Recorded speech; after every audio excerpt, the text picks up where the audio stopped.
喂，你睇我老闆諗嘢好高好遠㗎。咁咪好咯。吓，但係佢啲嘢唔落地㗎喎。公司階級觀念重，我緊支持㗎啦，有咩問題啊？唉，究竟職場有冇一套生存之道㗎？你同我係咪有份製造職場壞領袖啊？連結華人、本地、教會、NGO 領袖，從遠到近，由上到下，拆解壞領袖現象嘅背後因由，再思職場文化。論盡壞領袖。今日咧又係論盡壞領袖嘅節目，咁我先介紹 Otto 喺度啦，咁佢會係講下一啲論盡壞領袖一啲現象。Otto 就係領導力培訓學院嘅院長，咁跟住身邊嘅有Colin 啦，Colin 咧就係電子界裏邊咧都好多嘅經驗啦，再加上咧佢喺唔同嘅行業裏邊咧都會有 training 啊，甚至係跨行業嘅培訓嘅，咁所以佢會接觸到好多唔同層面或者行業裏邊嘅領袖咁我哋就聽下 Colin 今日帶咗啲咩例子俾我哋啊。Colin 你又介紹下自己啊。其實咧我就中意人哋咧叫我做醫生多啲嘅，醫生喎。咁點解咧？咁其實就揾我做一啲培訓或者係拆解一啲問題嘅公司咧，好多都係有少少問題出現。咁通常會揾我咧就點咧就醫翻佢哋啦。企業醫生冇錯，企業醫生冇錯。咁所以當然啦，我會處理到嘅我會處理。咁處理唔到嘅話咧，咁我就一個家庭醫生啦，將佢哋介紹俾其他嘅專家。咁所以咧，我就比較中意我嘅客咧叫做醫生，咁呢個企業醫生。咁頭先你講到話想要一啲例子係嘛？頭先你都講到啦，咁我同電子相關嘅客戶比較多啲啦。電子咧就同科技通常咧都會係拎埋一齊嘅。咁咧喺我過往嘅經驗或者過往經歷咗好多咧，就係通常呢啲老闆咧都比較強勢，甚至乎係驕傲自大，因為佢哋喺嗰個領域咧好叻。可能形成到佢哋嗰個性格比較高昂啲啦，比較自大啲啦咁樣。咁好多時候咧，無論係開會又好啦，做培訓又好啦，都會好高姿態。咁咧就令到佢啲下屬咧都好驚。咁我做一個例子就係咧，咁我當其時去一間公司嘅時候咧，純粹 HR 就同我講：喂，Colin，我哋公司咧一直都請唔到人，請嚟請去都請唔到人咁。咁當我去到深入了解佢哋間公司嘅時候咧，就發現到一個比較奇怪嘅現象，就係咦，公司在座大部分嘅員工都係比較年紀大嘅喎。咁另一個情況就係咧，咦，睇翻啲員工嘅 profile， 學歷又真係都係最多 Form 7咁樣，喺一個電子信息嘅界別入邊，冇理由有啲咁嘅員工出現。一啲比較叻嘅員工都冇。咁點解咧咁樣？咁經過我都一段時間，都有成個月時間去 monitor 呢間公司嘅進度，發現咗一個情況就係咧，係老闆嘅問題。老闆實在太強調佢自己點樣叻，所以喺過往一段日子啦，都有3-4年間咧，其實佢哋都請咗好多唔同嘅人，好多叻嘅人添，有啲 professor， 有啲 PhD 嘅，做 research 嘅，都會喺呢間公司工作過，曾經，但係咧做得唔係好耐都係走。問翻啲舊嘅員工，大家都話：梗係啦，老闆太過高傲自大啦，都唔接受人哋意見，人哋做咗冇幾耐就走啦咁樣，所以出現咗呢個情況。梁醫生啊，咁即係你講嘅情況就好似係一啲自戀狂嘅老闆，留唔住一啲叻嘅人咯。不如都請Otto可以同我哋講下，分析下拆解下背後咩現象咧？咁咧就喺團隊嘅領導上面咧有一個嘅現象係，如果你發現你身邊冇人才嘅話咧，個問題喺你身上。點解咁講咧？就係 exactly 你所講嘅 case。佢起碼現實裏面係咪好叻係一件事，但係起碼佢嘅表達咧係話自己好叻，自己識晒所有嘢。咁跟住身邊識嘢嘅人咧就唔能夠發揮，咁以至咧即係身邊識嘢嘅人咧就你咁叻你玩晒咯，我唔玩啦，我反正喺呢度。同埋好多時候喺唔同嘅企業啊。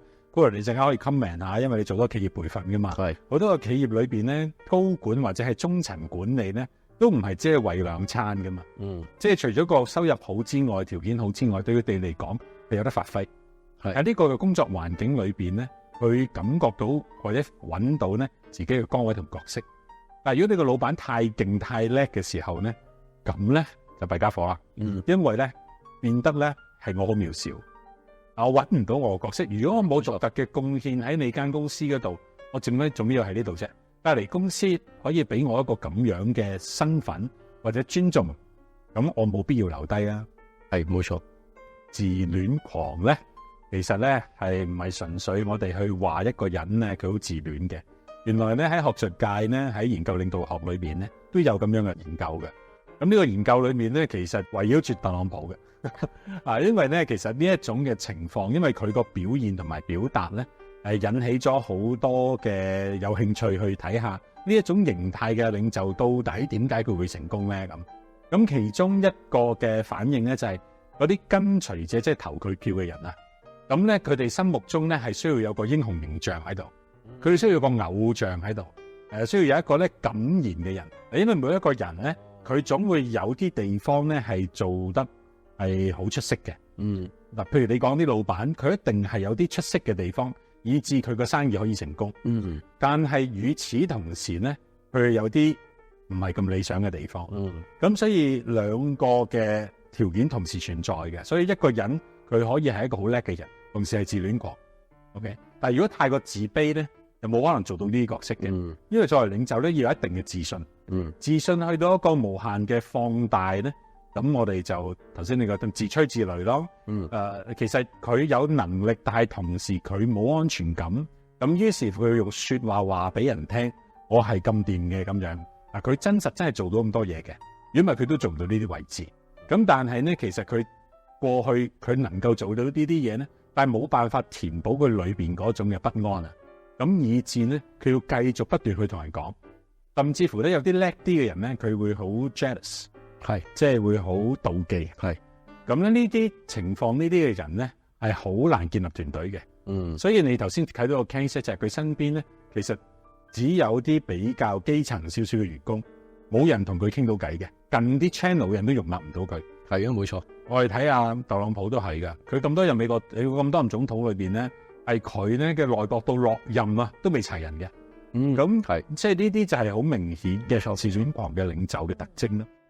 我以前都有一啲嘅老闆咧，好有權嘅。咁佢都係真係好叻嘅，唔知係咪我覺得自己都幾叻下啦，我都覺得自己係個幾叻嘅員工啦。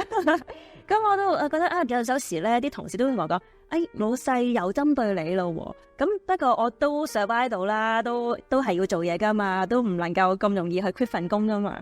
咁我就即係都會有少少嘅生存之道，就係即係老細叫我做乜嘢，針對我嘅時候咪交足功課咯，或者係佢問之前，我都先體貼下老細嘅心意，佢將會問我啲乜嘢，去準備定係俾佢。其實佢可能嘅態度上咧會針對我咧，人哋覺得。但係其實喺我嘅身上，我覺得其實老細都可能係教緊我嘢嘅，可能係袋緊錢落我袋嘅。不過唔知即係喺 Otto 嘅經驗裏邊咧，又可以話俾我聽，其實對面有一個自戀狂嘅老細，可以點樣生存咧？哇！呢一個咧，我想先問阿高律師，你有冇見過生存到同改變到嘅自戀狂咩？我頭先分享嗰個例子咧，最終咧係改變到嘅，我覺得佢改變到嘅嚇。咁其實我喺個過程入邊咧，都唔經唔覺同佢經歷咗有2-3年嘅時間。嚇，當初佢當然唔會覺得係自己有問題啦，只不過係其他員工唔得，佢唔得嘅話咪自然流失咯。又或者公司制度有問題我要改公司制度咁，但係個過程入邊咧，我老實講改咗好多唔同嘅制度，或者係薪酬 policy benefit 改咗好多，最終都係冇結果。咁喺同佢分享嗰2年咧，我就真係覺得都係佢個人問題，係佢性格嘅問題，真係覺得自己好高高在上，員工所有人都係唔得，員工諗嘅嘢都係唔得。咁我試過有好多次咧，都係間接又好，直接又好，即係偏幫佢。你覺唔覺得會改變咗你自己會好啲咧？咁早期都真係唔覺嘅，但係冇辦法啦，佢叫多我過嚟，我就係佢嘅導師或者話就佢嘅顧問啊嘛。久而久之咧，佢慢慢會接受。其實都經歷咗一段時間，有2-3年嘅時間去到最後我唔知有冇幫助，我突然間唔見咗佢有半年嘅時間嘅，見翻佢嘅時候咧，佢就話佢自己翻咗教會做咗基督徒，我都覺得呢個真係solution喎。哇，正喎！介紹老闆翻教會係啦，個分別咧就係佢突然間個人好祥和咗，冇以前咁大脾氣，冇以前咁惡。咦，喺佢工作上咧，佢對員工嘅態度又好，即係處理個方式又好啦，唔同咗。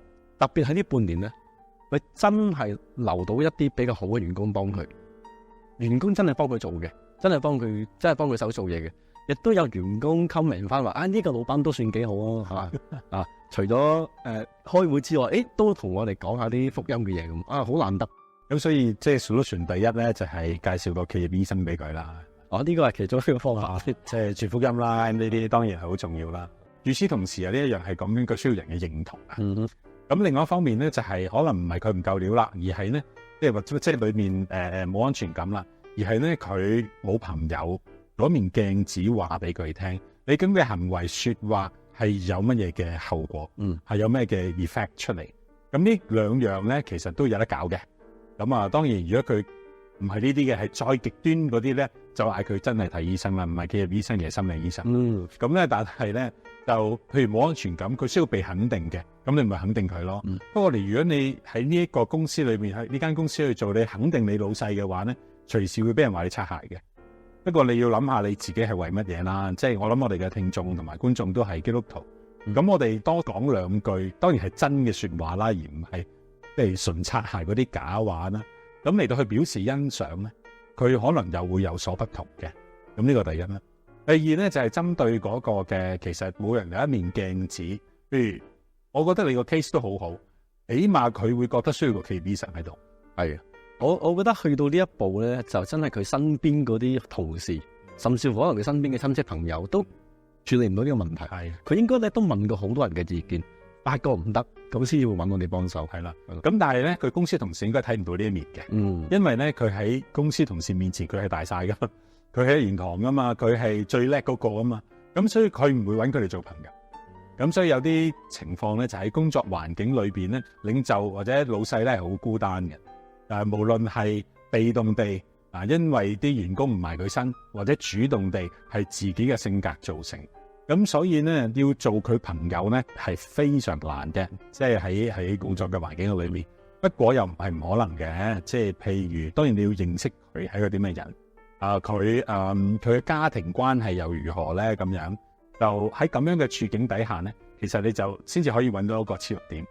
咁即係譬如提議下啲員工嘅活動咁樣嚇，我哋點樣嚟到一齊參與？當然呢啲咧就要經歷唔少嘅挫敗咧，先可以引導到佢咧過嚟呢邊嘅。呢度另一個問題咧，就係我哋要點樣如何從一個下屬去影響一個上司？即係呢個係一個係比較高難度嘅挑戰。咁但係如果你話 survive 嘅咧，喺呢啲情況底下，被動啲咪你做到自己嘢就算咯。不過你即管試下建議咯，要唔好氣餒咯。即係如果你冇得揀，一定要面對咁嘅人嘅時候咧，你唯有咁嘅方法。因為好緊要嘅就係基督徒我哋有依靠嘅，即係神擺我哋喺呢度面對一個咁難頂嘅老細。咁其實佢可能係一面鏡子，俾我睇到我自己咧，點解咁難頂先對佢？可能我自己都係覺得自己好掂，咁以至咧我接受唔到另一個成日話自己好掂嘅人。咁你只係得兩個選擇嘅啫，一就係接受自己，我就算好掂都好啦，我喺呢度咧係叫做咧去 serve 佢嘅咁樣。我未掂到個地步，自己開公司請翻自己，咁所以唯有咧就打工啦。冇錯冇錯。另一個咧就係你選擇另一個會欣賞你嘅老細咯。可能公司嘅時間裏邊咧，未必真係咁容易可以同老細建立到關係，即係好 friend 嘅關係。咁咪可以喺放工嘅時間啦，打下羽毛球啊，打下波，飲下酒啊，亦都可能俾個機會老細請自己飲下酒啊，都可能係一個方法。我諗我即係過往經驗，其實都曾經試過喺我嘅個個處境裏邊咧，真係 apply 到可行到嘅。唔知喺你嘅處境裏邊，可能啲企業環境裏邊係咪好多行業都其實都可以即係咁樣去同即係自戀狂嘅老細慢慢去建立翻個關係咧？其實咧，頭先Otto 講嘅一樣嘢非常之好嘅，就係其實喺一個領袖或者領導嘅角度咧，其實佢都係好孤單，因為佢面對嘅壓力好大。佢認為一間公司無論係錢啦、時間各方面嘅投入好大，其實佢係好孤單。佢如果佢同人哋分享呢樣嘢嘅話咧，人哋覺得佢弱，你唔掂，所以其實佢係唔敢同人哋講。咁所以其實都真係老生常談嗰句說話，你嘗試將老闆做成你嘅朋友先啦，睇下可唔可以。今日唔得，唔代表聽日唔得，唔代表半年之後唔得。如果老闆會覺得你真係明白佢、體諒到佢咧，其實佢都會 open 自己俾你嘅。我同其他比較中層或者低層嘅員工咧，我都會咁建議佢哋啊。如果你繼續喺呢一間公司繼續工作，你要當呢間公司係你自己嘅一部分，你要體諒你嘅員工，體諒你嘅下屬，體諒你老闆最緊要。當你老闆明白你係明白佢嘅話咧，佢就願意將個心交俾你。咁啊，我都試過有一個幾好嘅 suggestion 俾其中一個客戶，就係咧，我話你要同你啲下屬要close 啲，打破少少隔膜。咁我就建議佢點咧？不如試下一個月啊，一個月就其中揾一個可能星期5嘅晏晝3點鐘，所有員工，當然唔係所有員工啦，可能係啲leader 啊咁樣啦，之後唔同嘅部門嘅 leader，happy hour，happy hour，大家去 happy hour，就去公司附近嘅酒吧。咁佢真係即係聽咗呢個 suggestion 啦。咁啊，半年之後咧，有好多突破喎。咁啊，試過有員工開始邀請老闆去佢屋企食飯啦。OK，係啦，有突破喎，大突破，好大突破係喎。試睇啊，係唔係老闆邀請佢？係啦，係調翻轉。冇錯，員工邀請老闆去屋企食飯。咁亦都有員工邀請老闆不如一啲 family gathering，你嘅仔女同我個仔女差唔多年紀，不如一齊去 day tour 啊，或者係啲船 P 啊咁樣，有啲咁嘅突破。咁其實某程度咧，我都覺得係作為一個員工咧，唔好將責任俾晒老闆先，自己有責任。當你將自己都擺低嘅話咧，咁老闆亦都會擺低。呢個係一個切合點，我覺得係。同埋可能即係都係喺個工作環境裏邊咧，整個嘅氣氛、團隊氣氛都好似和洽咗好多啊，開心好多，可以同即係自己嘅老闆啦，甚至乎係隔離部門嘅老闆都可以用呢個方法去溝通。如果真係 happy hour 唔得，可能試下 happy month 咁。又或者，如果你係一個咁樣嘅老闆，可能即係你未必會 aware 到咧自己係自戀狂。不過你發覺你係冇朋友嘅時候咧，當然有啲人唔好介意嘅，即係會唔好咯咁樣。咁但係如果你想改變嗰個環境同氣氛嘅話咧，不妨喺個工作環境裏邊咧整個 coffee corner，即係唔係 pantry 咁簡單。係 pantry 唔係你老闆去㗎，老實講係咪 ？pantry 你同員工喺嗰度咧講老闆壞話㗎嘛，你冇去嘅最好就咁但係咧就係整個 coffee corner 嗰類咁嘅嘢咧，係大家一齊喺度 relax。係大家即係當然酒吧得唔得咧？可能未必咁適合喺工作環境。咁但係咧，即係呢一類嘅 snack bar 等等嘅嘢，其實你係 create 咁嘅氣氛同埋機會咧，大家走埋一齊。